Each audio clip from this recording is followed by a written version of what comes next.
Welcome दोस्तों, स्वागत करता हूँ फिर से आप सबको के अपने इस चैनल में। तो जिस वीडियो के अंदर हम डिटेल्स में डिस्कस करेंगे बिटकॉइन के बारे में, साथ ही में हम यहाँ पर डिटेल्स में बात करेंगे कुछ ऐसे ऑल्ट कॉइन्स के बारे में।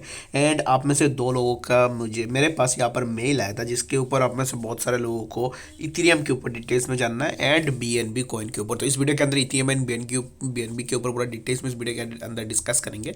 तो फिर आप वीडियो को बिना स्किप के पूरा एंड तक जरूर से देख सकते हो। बाकी एंड ऑफ दिस वीडियो अगर आपको वीडियो सही लगे तो फिर आप वीडियो को लाइक भी कर सकते हो। चैनल को सब्सक्राइब नहीं किया है तो अगर आपको सही लगे, अगर आपको चैनल को सब्सक्राइब करनी है तो फिर आप जरूर से चैनल को सब्सक्राइब भी कर सकते हो। टेलीग्राम चैनल को भी ज्वाइन करना चाह रहे हो, लिंक मैंने डिस्क्रिप्शन में ऑलरेडी डाल दिया, वहां से जाके आप जरूर से ज्वाइन भी कर सकते हो। ठीक है, तो सबसे पहले तो यहाँ पर अब इस टाइम पे अगर आप देखोगे तो बिटकॉइन के प्राइस हमें देखने को मिल रहा है 16,700 के आसपास। तो क्या यहाँ से हमें बिटकॉइन के प्राइस के अंदर और भी थोड़ा ड्रॉप डाउन देखने को मिल सकता है या नहीं? तो मेरे हिसाब से तो अगर आप अभी इस टाइम पे देखोगे, कल मैंने आप लोगों के साथ डिटेल्स में डिस्कस भी किया था, ये जो स्ट्रिप ट्रेंड लाइन है इसके ऊपर कल मैंने बात किया था और जहां पर मैंने बोला था कि ये ब्रेक हो रहा है, दैट मीन्स कि यहाँ से प्राइस जो है हमें नीचे की तरफ देखने को मिलने के चांसेस बहुत ज्यादा है। ठीक है, तो हालांकि ये ब्रेक होने के बाद प्राइस के अंदर हमें उतना ज्यादा ड्रॉप डाउन देखने को नहीं मिला है, but market remains in sideways, market एक साइडवेज कंडीशन के अंदर मूव कर रहा था।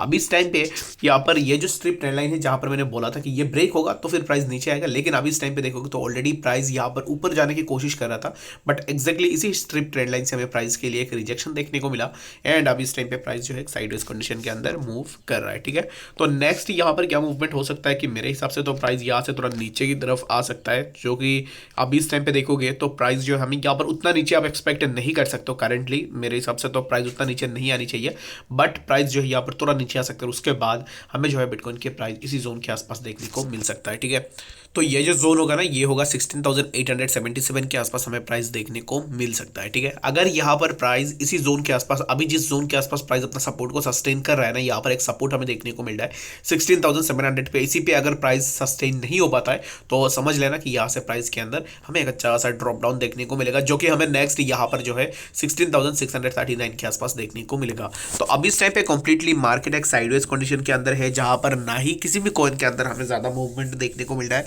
ना ही किसी के अंदर ज्यादा हमें ड्रॉप डाउन देखने को मिल रहा है। ठीक है, तो एक साइडवेज में चल रहा है मार्केट। तो इसमें क्या हो सकता है कि प्राइस हमें जो है यहाँ पर साइडवेज में ही पूरा दिन देखने को मिला है। एंड नेक्स्ट थिंग क्या है कि अभी इस टाइम पे मार्केट के अंदर जब भी बहुत बड़ी वॉलेटिलिटी होती है ना, तो उसके बाद कुछ टाइम के लिए हमें जो है मार्केट एक साइडवेज कंडीशन के अंदर देखने को मिलता है। तो होपफुली ऑलरेडी एक दिन दो दिन हो चुका है साइडवेज मार्केट का, तो अब इस टाइम पे हो सकता है कि प्राइस जो है या तो अपवर्ड डायरेक्शन में जाए या तो डाउनवर्ड डायरेक्शन में आए। ठीक है, upward direction it doesn't mean कि प्राइस जो है यहाँ से आपको फिर से जो है 18,000 के आसपास देखने को मिलेगा। प्राइस जो है यहाँ पर 16,800 एंड लेटर ऑन हमें 17,700 के 17,076 के आसपास जो हमें देखने को मिल सकता है। एक्सपेक्टेशन मत रखो कि प्राइस यहाँ से बहुत ज्यादा ऊपर चला जाएगा, तो मेरे हिसाब से तो प्राइस साइडवाइज में रहेगा और यहाँ पर प्राइस थोड़ा नीचे ऊपर सिमिलर काइंड ऑफ मूवमेंट हमें प्राइस के अंदर जरूर से देखने को मिल जाएगा। ठीक है, होप्स हो कि आपको यहाँ पर बात डिटेल्स में समझ में आ गई होगी कि एक्जैक्टली बिटकॉइन के प्राइस के अंदर क्या मूवमेंट हम आने वाले टाइम में एक्सपेक्ट कर सकते हैं। तो इथेरियम की अगर आप बात करोगे तो इथेरियम के ऊपर भी बहुत सारे लोगों का क्वारीज था, तो इथेरियम को लेकर मैं यही बोलूंगा कि Ethereum can be long in current price. तो इथेरियम को अभी इस टाइम पे आप लॉन्ग कर सकते हो करंट प्राइस के अंदर, बट यहाँ पर रिस्क एंड रिवार्ड की अगर आप फैक्टर को देखोगे तो उसको देखते हुए मेरे हिसाब से इथेरियम को अभी इस टाइम पे लॉन्ग किया जा सकता है करंट प्राइस के अंदर। ठीक है, जो भी लोग वीडियोस देख रहे हो होप्स हो कि आपके लिए थोड़ा यहाँ पर जो है हेल्पफुल हो जाए। एक्जैक्टली मैं आपको क्यों बता रहा हूँ, इथेरियम अगर आप देखोगे तो इथेरियम जो है यहाँ पर जब से प्राइस के अंदर लोअर लो लगा था ना, उसके बाद से प्राइस जब भी ऊपर जा रहा है तो प्राइस हायर हाई ही मेंटेन करके जा रहा है। ऐसा नहीं है कि प्राइस जो है थोड़ा ऊपर गया उसके बाद जो पिछला लो था उस लो से नीचे आ गया, ऐसा बिल्कुल भी नहीं हो रहा है। प्राइस जो है यहाँ पर एक हायर हाइज के ऊपर जो है यहाँ पर अपना स्टैंडर्ड मेंटेन करके चल रहा है। दैट मीन्स क्या हो सकता है कि प्राइस के अंदर थोड़ा पोटेंशियल है कि प्राइस अब इस टाइम पे ऊपर जाने के लिए तैयार है। ठीक है, बाकी यहाँ पर अगर कोई भी मैनिपुलेशन होता है प्राइस नीचे आता है तो which is other thing, but यहाँ पर मेरे हिसाब से इथेरियम हमें जो है थोड़ा मूवमेंट जरूर से दिखा सकता है। और इथेरियम के लिए जो मूवमेंट होगा ना, उस मूवमेंट को आप यहाँ पर ऐसे कर सकते हो कि जैसे कि आपने यहाँ पर कहीं पे एंट्री लिया है तो फिर सबसे पहले आपको प्रॉफिट यहाँ पर बुक करना होगा 1204 के आसपास एंड लेटर ऑन आपको जो है यहाँ पर 1212 के आसपास भी अपना प्रॉफिट को जरूर से बुक करनी है। बहुत सारे लोगों का क्वेश्चन एंड क्वेरीज होती है कि यहाँ पर प्रॉफिट बुकिंग टारगेट कैसे होती है, कैसे मैं प्रॉफिट को बुक करता हूँ। लेट सपोज कि मेरा एक टारगेट हिट हो गया, जैसे कि कुछ भी कॉइन से ले लो, जैसे कि पीपल के अंदर मैंने लॉन्ग साइड में एंट्री लिया है, तो टारगेट हिट होने के बाद मैं क्या करूंगा, तुरंत अपना जो भी यहाँ पर जैसे कि मैंने 25% या फिर 5% मैंने मैंने प्रॉफिट बुक कर लिया, उसके बाद फिर से क्या होगा कि प्राइस फिर से थोड़ा ऊपर जाएगा, तब जाके जो है यहाँ पर 15%, 24%, ऐसे जो भी एक्सचेंजेस आप यूज़ कर रहे हो ना, जैसे कि बैलेंस अगर आप यूज़ करो तो फिर आपके ट्रेड में यहाँ पर रहता है कि 25%, 45%, 75%, कुछ सिमिलर इस तरीके से जो है हमें यहाँ पर प्रॉफिट बुक का यहाँ पर जो है देखने को मिल जाता है। एंड कुछ ट्रेड्स के अंदर जब मैं यहाँ पर हर एक यहाँ पर मूवमेंट में प्रॉफिट को बुक नहीं करता हूँ ना, तो उस ट्रेड में मैं क्या करता हूँ कि मैं आप लोगों को भी बताता हूँ कि एग्जैक्टली मैं यहाँ पर कोई भी प्रॉफिट बुक नहीं कर रहा हूँ, मैं यहाँ पर थोड़ा ऊपर जाने के बाद जो है यहाँ पर प्रॉफिट को बुक करूंगा। एंड प्रॉफिट को जब मैं बुक नहीं करता हूँ ना, तब क्या करता हूँ, मैं अपना स्टॉप लॉस को चेंज कर देता हूँ, ताकि मेरा यहाँ पर अगर लॉस भी हो ना तो मेरा लॉस ना हो, मैं यहाँ पर जो है अपना नो लॉस नो प्रॉफिट में एग्जिट कर पाऊँ। तो जब भी टारगेट हिट हो तब आपको अपना स्टॉप लॉस को थोड़ा चेंज कर देनी है। हो सकता है कि स्टॉप लॉस आपका 4.65% का है, तो फिर उसको चेंज करके आपको जो है यहाँ पर 1.3% या फिर 1% के आसपास आपको अपना स्टॉप लॉस को मूव कर देनी है, ताकि स्टॉप लॉस भी हिट हो तो फिर आप 1% लॉस के आसपास जो है अपना ट्रेड को भी एग्जिट कर पाओ। ठीक है, तो इथेरियम के लिए बस यही। तो इथेरियम अब इस टाइम पे थोड़ा ऊपर जाने की यहाँ पर जो है कोशिश कर रहा है, तो हो सकता है कि इथेरियम हमें थोड़ा ऊपर जाता हुआ दिख सकता है। तो इसके लिए अगर आप इथेरियम के अंदर एंट्री लेने का सोच रहे हो तो मेरे हिसाब से इथेरियम के अंदर एक एंट्री लिया जा सकता है। ठीक है, होप सो कि आपको यहाँ पर इथेरियम के बारे में समझ में आ गया होगा। तो यहाँ पर नेक्स्ट क्वेरी था BNB कॉइन के बारे में। तो BNB को लेकर मैं एक ही चीज़ यही बोलूँगा कि मैंने लास्ट वीडियो के अंदर भी यही बोला था कि मार्केट नीचे गया, ये BNB के कारण नहीं गया है, जो कि मैंने ऑलरेडी आपको प्रूफ के साथ लास्ट वीडियो के अंदर बोला था कि बिटकॉइन के प्राइस के अंदर मूवमेंट ही कुछ ऐसे चल रहा था जिसके चलते हुए बिटकॉइन के प्राइस नीचे आना था। और बाकी जब भी आपको पता ही है, जब भी बिटकॉइन के प्राइस नीचे आता है तब हमें बाकी वर्ल्ड्स के प्राइस के अंदर भी डाउनफॉल देखने को मिलता है। तो टेक्निकली चीज़ें अगर आप देखोगे तो यहाँ पर ये जो BNB वाला जो यहाँ पर चीज़ें चल रहा है ना, ये चीज़ जब पहली बार न्यूज़ ब्रेकआउट हुआ था तब बिटकॉइन के प्राइस ऊपर ही दौड़ रहा था। ठीक है, बिटकॉइन के प्राइस नीचे नहीं आया, लेकिन जब बिटकॉइन के प्राइस को नीचे आना था, टेक्निकली जब यहाँ पर बेयरिश लग रहा था तभी जाके प्राइस नीचे आया। इस चीज़ को आप समझो, यहाँ पर ऐसा ना करो कि एग्जैक्टली यहाँ पर BNB का ये हुआ इसके कारण बिटकॉइन के प्राइस नीचे आया, बिटकॉइन क्रैश हुआ, ऐसा बिल्कुल भी नहीं है। ठीक है, अगर आप देखोगे जब BNB का जो पहला न्यूज़ ब्रेकआउट हुआ था ना, तो उसके बाद बिटकॉइन के प्राइस ऊपर ही गया, नीचे नहीं आया बिटकॉइन के प्राइस, जस्ट बिकॉज तब बिटकॉइन के प्राइस बुलिश था।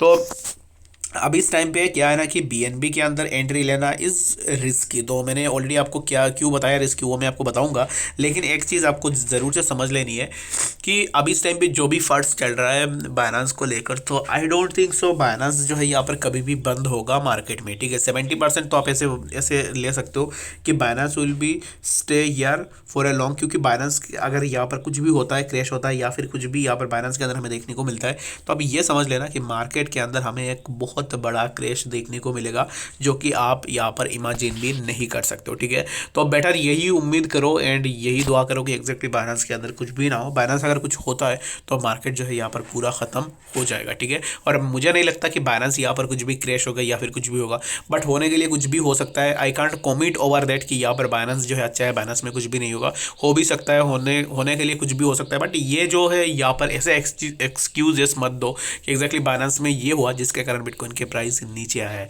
तो अगर आपका टीए फेल हो रहा है, इट डजंट मीन कि आप जो है किसी भी चीज़ को जाके ब्लेम करते रहो। एग्जैक्टली मैंने कल इसके ऊपर पूरा डिटेल्स में बात किया है कि एग्जैक्टली क्यों चीज़ें हो रही है और क्यों यहाँ पर एग्जैक्टली कब यहाँ पर हमें पता चलता है कि एग्जैक्टली ये फेक आउट है या फिर ये रियल ब्रेकआउट है। तो इन चीज़ों के ऊपर भी आप ज़रूर से देख सकते हो। एंड यहाँ पर जितने भी लोग बोल रहे हो कि एग्जैक्टली बाइनेंस के कारण ही मार्केट के अंदर ब्रेकआउट हुआ है, मार्केट के अंदर जो भी हुआ है, तो अगर आप देखोगे तो बाइनेंस का न्यूज़ आया था 13 को, और 13 को बिटकॉइन के प्राइस जो है यहाँ पर पूरा ऊपर जा रहा था। ऐसा नहीं है कि 13 को बिटकॉइन के प्राइस जो है नीचे ही चल रहा था। 13 को जब बाइनेंस का न्यूज़ निकल के आया ना, तो यहाँ पर अगर आप देखोगे तो 13 यहाँ पर ये जो 13 दिसंबर है ना, 13 दिसंबर में अगर बाइनेंस की न्यूज़ के कारण मार्केट के अंदर ड्रॉप डाउन होना था तो यहाँ पर 13 दिसंबर में प्राइस यहाँ इस जोन तक नहीं जाता। और उसके बाद अगर आप देखोगे तो 13 दिसंबर में पूरा प्राइस 14 दिसंबर तक प्राइस जो है यहाँ पर मूव कर रहा था, एंड लेटर ऑन प्राइस ने यहाँ पर भी 15 दिसंबर को एक हाई लगाया था। लेकिन 13 को न्यूज़ ब्रेकआउट हुआ, तो 13 को ब्रेकआउट हुआ बाइनेंस वाला, दैट मीन्स कि 13 को ही मार्केट नीचे आ जाना चाहिए था, या फिर 14 को हमें मार्केट के अंदर ड्रॉप डाउन देखने को मिलना था। बट यहाँ पर ऐसा कुछ भी नहीं हुआ, प्राइस जो है यहाँ पर ऊपर ही गया, ऑपोजिट डायरेक्शन में प्राइस गया। लेकिन प्राइस के अंदर जो क्रैश हुआ है ना, तो एग्जैक्टली ये क्यों क्रैश हुआ है, तो क्रैश अगर आप देखोगे तो ऑलरेडी यहाँ पर जो है हमें एक डाइवर्जेंस भी देखने को मिला है। और उसके बाद सेकंड ऑफ थिंग क्या है कि यहाँ पर ये जो ट्रेंड लाइन था, इसी ट्रेंड लाइन से प्राइस रेजिस्टेंस ले रहा था। एंड वन डे के टाइम फ्रेम में जाके देखोगे, बिग पिक्चर में अगर आप देखोगे तो बिग पिक्चर के अंदर भी यहाँ पर जो हमें एक मेजर रेजिस्टेंस देखने को मिल रहा था 18,400 एंड 600 के बीच में। इसी जोन से हमें प्राइस के अंदर ड्रॉप डाउन देखने को मिला। इट्स नथिंग बट यहाँ पर जो है ये टेक्निकली चीज़ें ऑलरेडी क्लियर आउट थी कि एग्जैक्टली प्राइस नीचे आएगा तो एग्जैक्टली प्राइस के अंदर हमें ड्रॉप डाउन देखने को मिला है। तो ये सब चीज़ें यहाँ पर क्या होता है ना कि जब भी आप पर्सनली भी कुछ भी यहाँ पर टीए करते हो और आपका टीए फेल होता है तब आप उसको डायरेक्टली बोल देते हो कि यहाँ पर मैनिपुलेशन हो रहा है, ये हो रहा है, वो हो रहा है। ये एक वीकनेस होता है लोगों का, ठीक है। मैंने देखा है कि पर्सनली मैं अपनी बात भी कर रहा हूँ, ऐसा नहीं है कि मैं अपना बात नहीं कर रहा हूँ। ये एक वीकनेस होता है और मार्केट को ब्लेम करना कि एग्जैक्टली मार्केट में मैनिपुलेशन हो रहा है, ये हो रहा है, वो हो रहा है, ऐसा कुछ भी नहीं है। जस्ट बिकॉज आपको यहाँ पर चार्ट देखने का जो तरीका है आपका वो चेंज करना पड़ेगा, क्योंकि एग्जैक्टली ऑलरेडी चार्ट ने बता दिया था कि हम यहाँ पर नीचे ही आएंगे। ऐसा नहीं है कि बीएनबी के न्यूज़ के कारण ही हमें मार्केट के अंदर सब कुछ देखने को मिल रहा है, ठीक है। बट यहाँ पर ये बात सही है कि बीएनबी के अंदर जो भी क्रैश हुआ है ना, this is just because of यहाँ पर बीएनबी को लेकर जो भी न्यूज़ आ रहा है उस न्यूज़ के कारण। बट यहाँ पर rest of the things are well planned, और यहाँ पर रेस्ट ऑफ द थिंग्स जो भी हुआ है मार्केट के अंदर सब यहाँ पर ऑलरेडी वेल प्री डिफाइंड था कि मार्केट जो है हमें यहाँ से थोड़ा नीचे देखने को मिलेगा। एंड बीएनबी के लिए बस मैं यही बोलूँगा कि जो लोग वीडियोज़ देखते हो या पहले से, तो बीएनबी के अंदर मैं बहुत पहले से आपको बता रहा था कि एग्जैक्टली बीएनबी क्रैश हो सकता है। एंड एग्जैक्टली बीएनबी के अंदर हमें एक क्रैश भी देखने को मिला है। एंड बीएनबी जो भी नीचे आया ना, जितना नीचे आया है, तो अभी इस टाइम पे बीएनबी बहुत जल्द रिकवर करेगा एंड हमें फिर से बीएनबी के प्राइस 300 के आसपास भी देखने को मिल सकता है। Don't think it like that Luna and other shit coins. मेरे हिसाब से तो एटलीस्ट बीएनबी एंड यहाँ पर जो है बाइनेंस को लेकर आपको ऐसे नहीं सोचना चाहिए। इफ़ बाइनेंस अगर बंद होता है तो यहाँ पर जो है बाइनेंस के जो सीईओ है उसके पास इतनी बड़ी अमाउंट में फंड है कि वो पूरा क्रिप्टो मार्केट को हिला सकता है, ठीक है। तो ये चीज़ भी आप ज़रूर से अपने माइंड में रखना। बाकी जो भी चीज़ें होगा, जो भी होगा वो मैं आप लोगों के साथ ज़रूर से शेयर करूंगा। एंड मिलते हैं नेक्स्ट अपडेट्स के साथ, तब तक के लिए गुड।